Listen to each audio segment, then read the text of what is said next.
think will win the series? I picked the Nuggets to win this series in 7 games beforehand, and I'm going to hold true to that.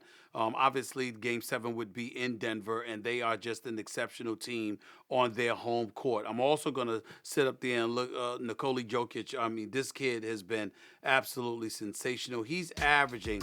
I mean, I'm looking at his numbers right now. He's averaging 26, 13, and 9.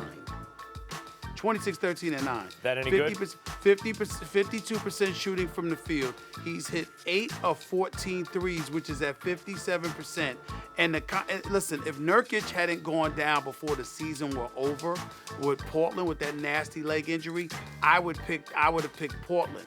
But because he went down and because Enes Kanter, who's played well, by the way, is playing with a separated left shoulder, I mean, and then you take into account that you've got to deal with Jokic because everything goes through him. I mean, he's such an exceptional passer, exceptional basketball mind. I think he's only like 24 years old, for crying out loud. Will Barton hit some big threes yesterday, 2 big threes in the last couple of minutes. Jamal Murray, you know how I've always felt about him, Max. He's a stud. He's one of the premier shooters in the game. I just love his game. It's good to see him doing what he's doing.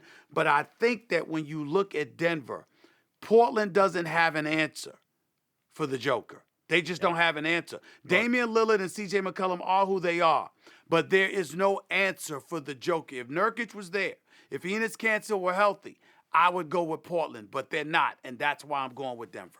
And Kanter's a bad defensive player. He's just purely an offensive player, or else he'd be a big star because Kanter has an offense anyway. Nurkic can provide some more problems on defense.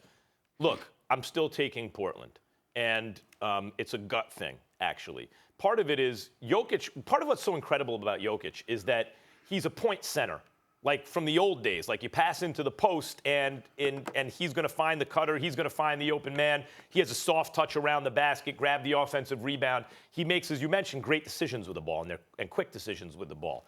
Still, that's different than the guy who's taking the ball up the floor with the ball in his hand, being able to make a decision about what happens. And when that guy is an ice water in his veins guy like Damian Lillard, I just think in those close kind of contexts, not that Jamal Murray isn't, I just think maybe a year or 2 away from his actual prime. Maybe a little bit early, like Lillard has been where Murray is now. This is a faith-based argument in Damian Lillard.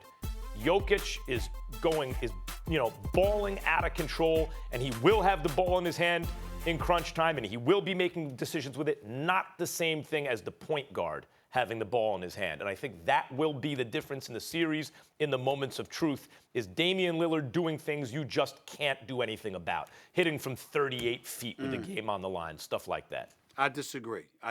He's shooting 25% from three-point range in this series, but that's not going to last. Damian Lillard, I think yesterday you got to give the Denver Nuggets a mulligan yesterday. I mean, they were just absolutely exhausted to go through a quadruple overtime and win just a couple of nights earlier, and then they have to come back less than 48 hours later to play. Even though you're 28 and 27 respectively, if you're Lillard and C.J. McCollum, the bottom line is with Murray being 22, 23 years of age, with Jokic being about 24 years of age. You look at Barton and Beasley and all of these guys, even though they're a little bit older. The fact of the matter is Denver comes across as just a younger team in terms of the bodies that they rely upon to really get it done for them. Look. And I just think when you look at them, they have an answer on the perimeter to what Portland throws on them. But there is no answer for the Joker. That's the problem. And also, Murray's showing you what, during the regular season, you suspected about him. You watch him and go, ooh. He was kind of getting credit for already being great, and he wasn't quite yet. He's just good. But now in these moments, you're seeing, no, that's what we all saw and thought he could be, and he's doing it now. Bottom line is, it's knotted up. No. Denver's a better team, a deeper team. They have home court. Series is knotted up. Bottom line, Joker is 23 years of age. Jamal Murray is 21. All right, 21. Gary Harris is 24. Beasley is 22. They just got some young bodies, man. And on their home court, they're a different team. Yeah. Mm-hmm. Future's bright, but the immediate future is going to be tough. That's why even though they're better, they're looking at a long series right now. Yeah.